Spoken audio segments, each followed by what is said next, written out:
sector. Yeah. And so if you take our entire financial system, there are 4 key regulators. We have the central bank, who regulates banking on their prudential activities and also set monetary policy, banker for government. Then we have the SEC, which is the regulator of the capital market. Then you have the NIC, which regulates insurance, and PRA handles pensions. The SEC perhaps have one of the widest mandates in the financial sector because some of our activities even overlaps or overruns into areas of banking. And so we have banks that are our licensees. And so we license all banks, especially on their custody and trustee businesses. We license and regulate that activity. You know, even though they will get their license from the central bank, but if they want to do anything trustee or custody, they have to get a license from us. Our primary job is to ensure the efficient function of the securities market.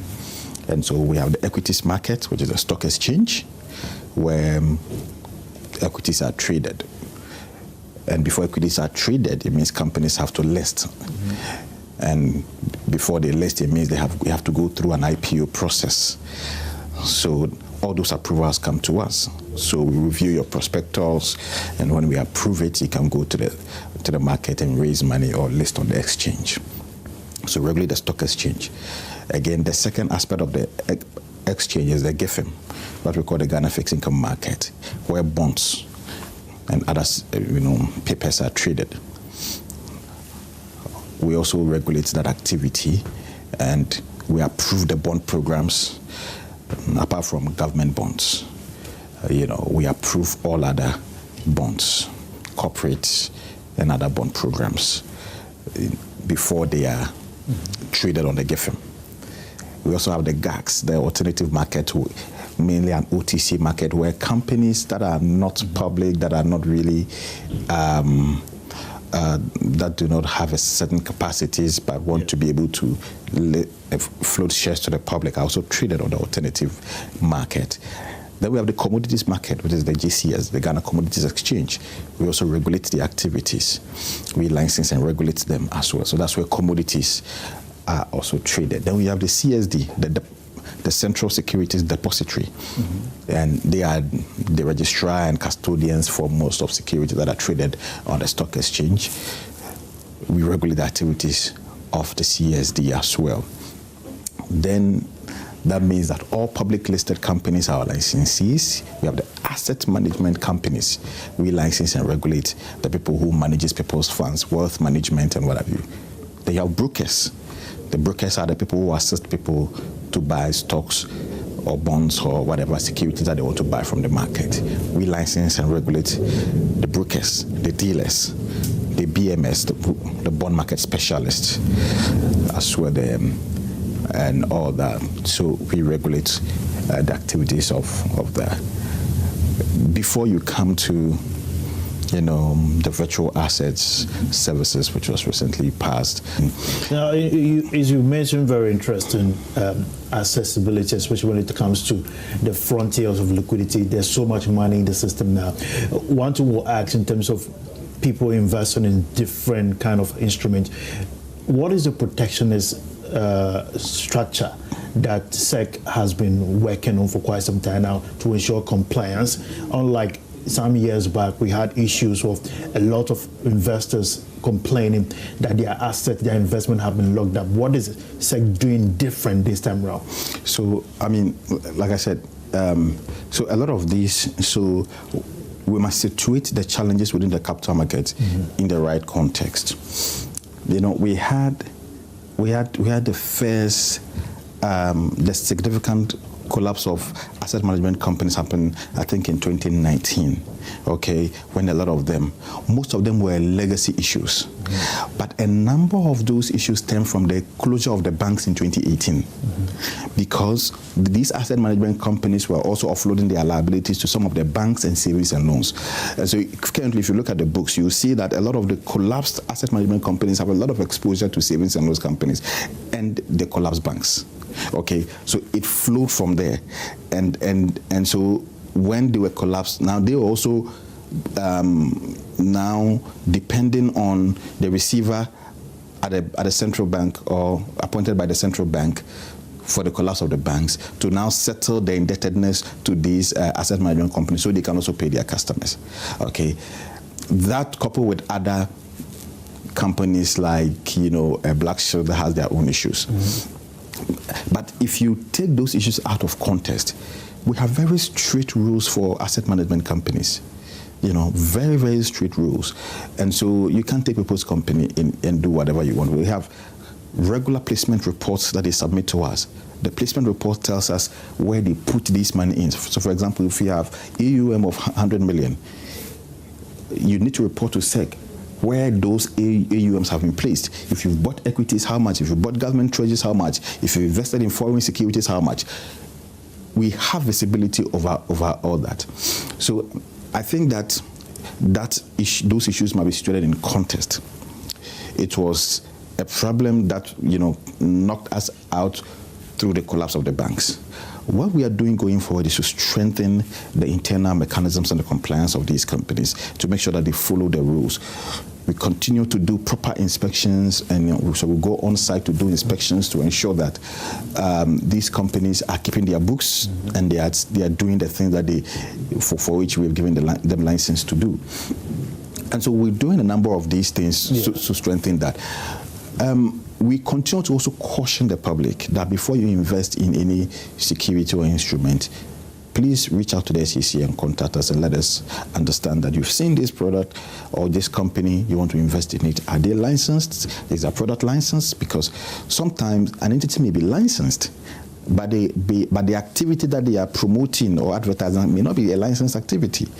And so you need to reach out to us so that we can give you adequate information on whether a company is... Don't they run their product by you before putting it on the market? So that's why I say that sometimes some companies flout those rules. Sometimes we've given them a license perhaps to be a broker, but they advertise a fund. A broker cannot manage funds. When we see that, we penalize them, and it's your license can even be withdrawn if we see you do that. What we see most often are people we don't even know, are not even our licensee, concocting fraudulent schemes and putting that in the public domain. And we continue to caution the public, and that's why we say that even before you invest, don't invest in anything which you do not know who the people behind are. The first sign of a fraudulent investment is faceless people. When you cannot point that it is Winston or this person that is behind this company. If you don't have that information, don't invest. Again, if they are promising you ridiculous returns, so for example, currently, T-bill rates at about 6%. Banks are lending between 12 and 15%. If anybody comes to you with any security and promising you 20% returns, that person is a criminal, is a thief. So if you understand these things, you see the red flags right from the beginning. So we continue to educate the market, so that they can be able to watch out for these red flags. But most importantly, reach out to us, and we can confirm for you whether the company or the product you want to invest in is licensed or not. You've ventured a different space in terms of the overall regulation, which began in 2025 about starting the framework for virtual assets. We know globally that has been a new dimension in terms of financial and finance, basically. In 2026, basically, you started a sandbox for some of them. Why do you believe Ghana is now getting there, and do we have the structures to manage regulate that space, considering how enormous the blockchain structure is? I mean, the virtual asset space is one of the areas that we've seen a lot of interest. Yeah. And it all started when early last year we did some research. We got some data from Chainalysis. And we realized that over $10 billion worth of transactions has happened within the virtual asset space. Within Ghana? Within a year. Within Ghana. $10 billion. We went to the IMF looking for $3 billion. $10 billion worth of transactions on the blockchain from Ghana, in and out of Ghana. we did not have visibility. We regulators did not have visibility over it. Tax authorities did not have visibility over it. And we realized that this posed a significant risk to financial stability. So it was important that we quickly work together to put it in a framework. So we worked together with the central bank to come up with the Virtual Asset Service Providers Act, took it to Parliament, went to defend it in Parliament. Parliament approved it, and it was signed into law by the President on the 24th December 2025, with Ghana being the third country in Africa to have a Virtual Asset Service Providers law. You know, the only two countries ahead of us was South Africa and Kenya, who passed their law just a few weeks before us. So we have standards on anti-money laundering. Yeah. And one of the ways people try to launder money is, you know, placement. So they place the money into the system, because money laundering is basically when you have access to money through unlawful or illegitimate means, and you're trying to find ways to put it into the financial system. Okay, and so once we have information on the originator, the originator account, the information is there. We have the basic KYC information of the originator. We have the KYC of the recipient. It's able to tell, okay, you're able to trace the funds from both end to end. You understand? And that's very, very important for us. There's another activity called the on-ramping and the off-ramping. So, for example, if you hold a digital asset on a blockchain or on a wallet, you have to move the money. You can't buy money, you can't buy food, clothes, or anything with crypto. You have to convert it to fiat. Okay, so now, and if you have money and you want to buy virtual asset, you have to convert the money to to crypto or to virtual assets. So you give the money to a service provider, then the service provider will credit your wallet with a virtual asset. Okay, so the process through which the money moves from fiat onto the virtual asset platform or the crypto platform is called the on-ramp. And the process through which the money moves from the exchange or from the virtual asset space onto your mobile money wallet or your bank account or into the physical cash fiat is called the off-ramp. You need to have visibility over that. It's also another layer that provides a very critical, because at the end of the day, that's where the money is going to be used. Okay, so how the money moves through this cycle up onto the on-ramp, you must have visibility. So we have end-to-end visibility. You have visibility over the exchange on the recipient. You have visibility over how the money moves onto the exchange. You have visibility over how the money moves from the exchange into the recipient account. The sandbox that you are having, you have some of the companies which you are observing their innovations and how they are playing in the system. From your assessment, what are some of the weaknesses you identified, and what successes will you say you've discovered so far? So our sandbox activities are yet to begin. Okay, so that, like I said, we're doing the onboarding this week, and then from next week we'll start operation. The virtual asset space is not a new space. It's not a new space. It's a space that have grown even now to people have done it over and over again. The key risks are on fraud, AML, CFT, cybersecurity risks, and then and then maybe improper or weak monitoring, weak monitoring. But like I told you, we have all these places covered. We are deploying a surveillance system, and so we have the capacity to even block transactions. So, for example, if money moves, a certain money moves from one account quickly to another, and it's live visibility. So quickly we can flag that transaction and block it midway before even the money gets to the recipient's wallet or or get moved on to another exchange, or the money is converted to fiat. We can block that transaction, and so we'll be able to manage the fraudulent issues. So, for example, if we have reasonable grounds that a transaction may be suspicious, we can block it and investigate. And only after we are satisfied that it's not a fraudulent transaction before we allow the transaction to go through. So that you're able to stop that. We as part of the white papers that the VASP submitted to us, we've asked them for a robust cybersecurity framework, which will require that we do periodic penetration testing for these VASPs to ensure that their systems are robust. Okay. The good thing about blockchain is that it's a worldwide ledger. Okay. It's not like other things where somebody can amend it. Blockchain is worldwide ledger where everybody around the world, depending on where you are, has visibility over who is sending what and who holds what and what have you. That's the good news. Now, the other risk we are trying to address within the market is public education for people to understand what really is virtual asset. And we are trying to use the mobile money example to demonstrate people to them what are their risks. You know, there are stable coins and there are meme coins. So you have two types of virtual assets. One is a stable coin, which is, for example, is fiat backed. So, for example, USDT or USDC is backed by the US dollar. So if you have one stable, if you have one stable coin or one USDT is equal to $1 US. Okay, and that one, when you put your money in it, the value of the money doesn't change. Your value changes only when the value of dollar goes up or goes down. But we have other meme coins such as the Bitcoins and what have you that are backed by just speculation, nothing. And so that one, you can put the money in, and based on speculation, it can go up to, one Bitcoin can go up to $90,000 or $100,000. But it can also fall up to, a point where you lose your money.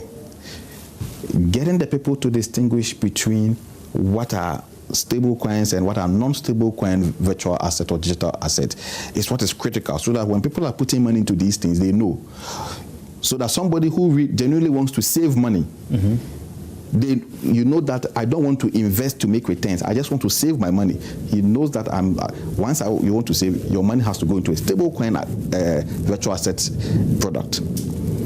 Are they going to be, some will wonder, especially Ghanaians, so basically, that these services, you mentioned supplies, but are banks also, what kind of collaboration are the banks doing in this space? Exactly. So it's a very important question. So, I mean, since the passage of the law, the banks have been asking how they fit into this whole ecosystem. And we are currently working with a couple of banks. The banks have a very critical role to play here. One, on the liquidity provision level, the on-ramping and off-ramping, provision of virtual accounts, hosting of the accounts of these virtual asset companies.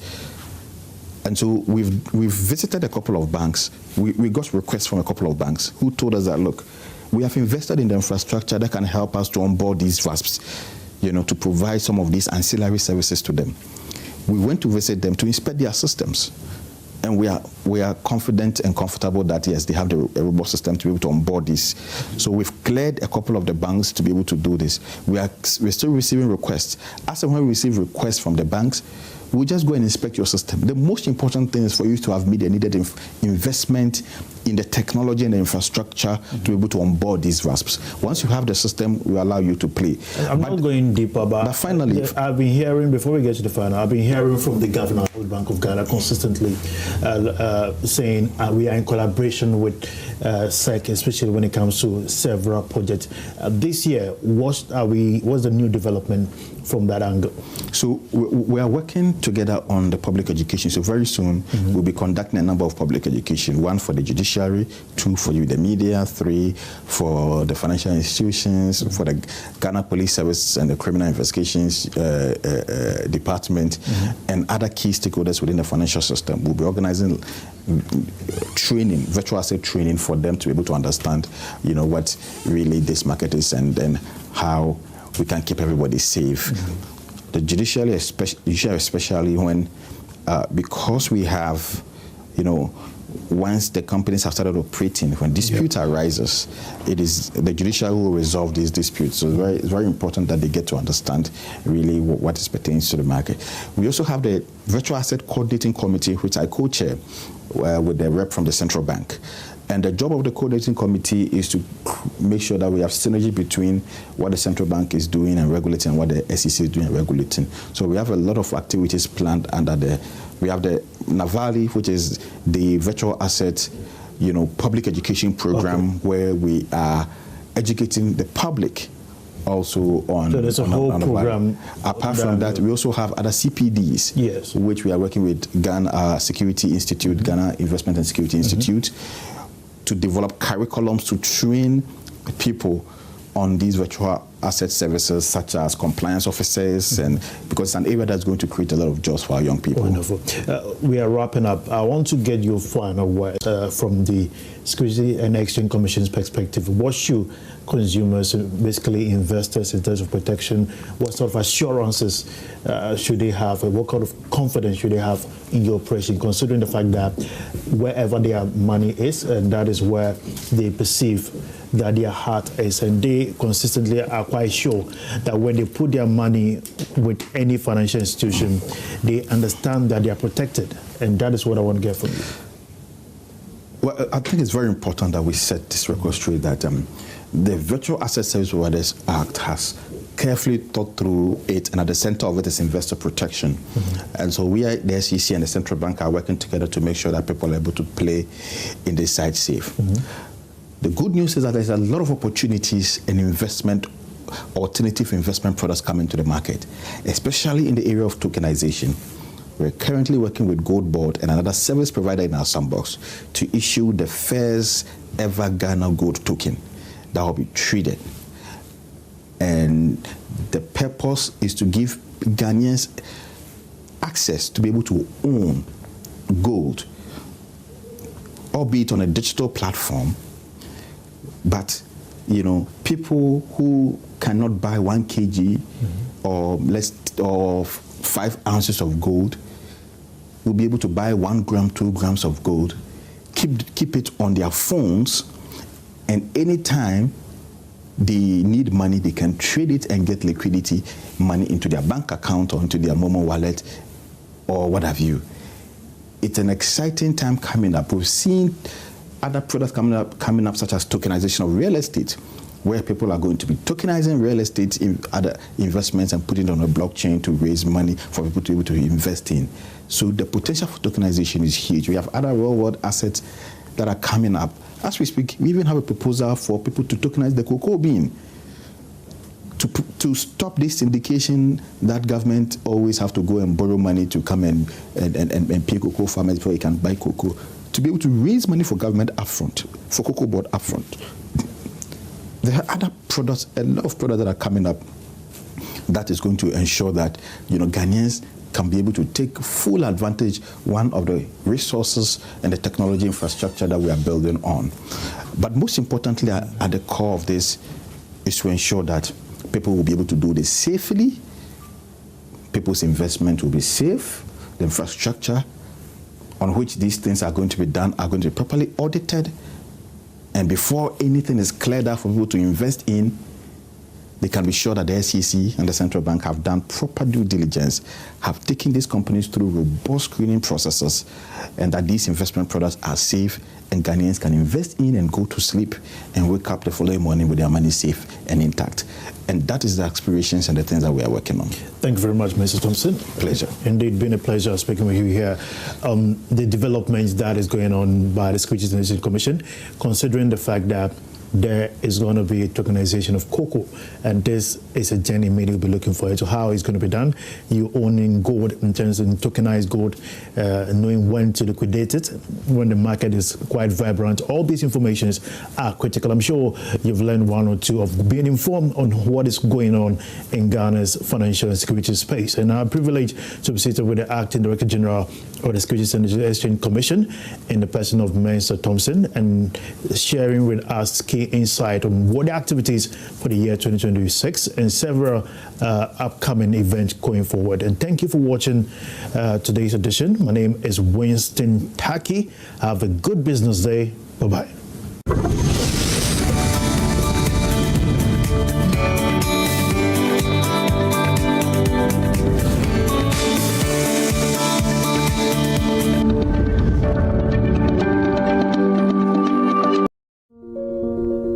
the sun rises over the city of Accra, its warm glow settles on one of the city's most thoughtfully planned communities, Lakeside Estate. And once again, something exceptional is unfolding. After the successful sale of our 4-bedroom Orca at Lakeside Hills, a new masterpiece is about to make its debut. An exquisite 4-bedroom story Orca home overlooking a breathtaking landscape of the Abri Mountains. This remarkable home now features a total floor area of 330 square meters, set on a generous 7,140 square foot plot. Step inside and you're welcomed by a spacious foyer leading to an open living and dining area, paired with a modern fitted kitchen with a stylish island crafted for the ultimate cooking experience. On the first floor, family living takes center stage. Spend quality time together and enjoy the convenience of a newly added infinite kitchenette, perfect for warming up your coffee or tea. For our esteemed homeowners who value privacy and productivity, a dedicated study area has been beautifully integrated into the design. This new home is a testament to trust, craftsmanship, and modern living. A space where elegance, comfort, and style come together effortlessly. Book your spot today by calling our sales expert on 020-477-5040 or 020-477-5042. Lakeside Estate, quality homes for all. Welcome to the Ghana Business Leaders Conclave, a rare time with His Royal Majesty Otumfuo Osei-Tutu II. This exclusive forum brings together CEOs, board members, policymakers, and captains of industry for a high-level closed-door dialogue on negotiation, mediation, and ethical governance for business sustainability, alongside a rare opportunity to engage in a deeply insightful conversation with one of Africa's most influential and widely respected traditional rulers. Theme: Leading with Integrity, Navigating Mediation and Ethical Governance for Business Sustainability. In today's complex and high-stakes business environment, the ability to make sound ethical decisions under pressure is critical. Join us on Friday, 15th May 2026 at 4 p.m. at the Kofi Ohene Konadu Auditorium on the UPSA campus.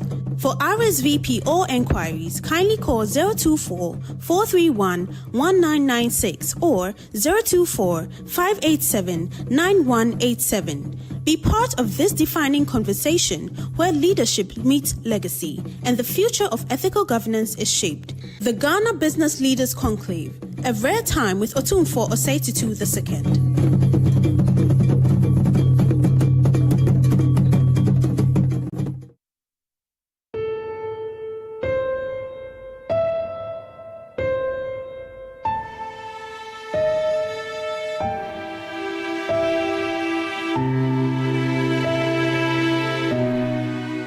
Water is life, and we can liken that to the blood in the human body. It circulates to every part of the body and makes it function. Imagine polluted blood or contaminated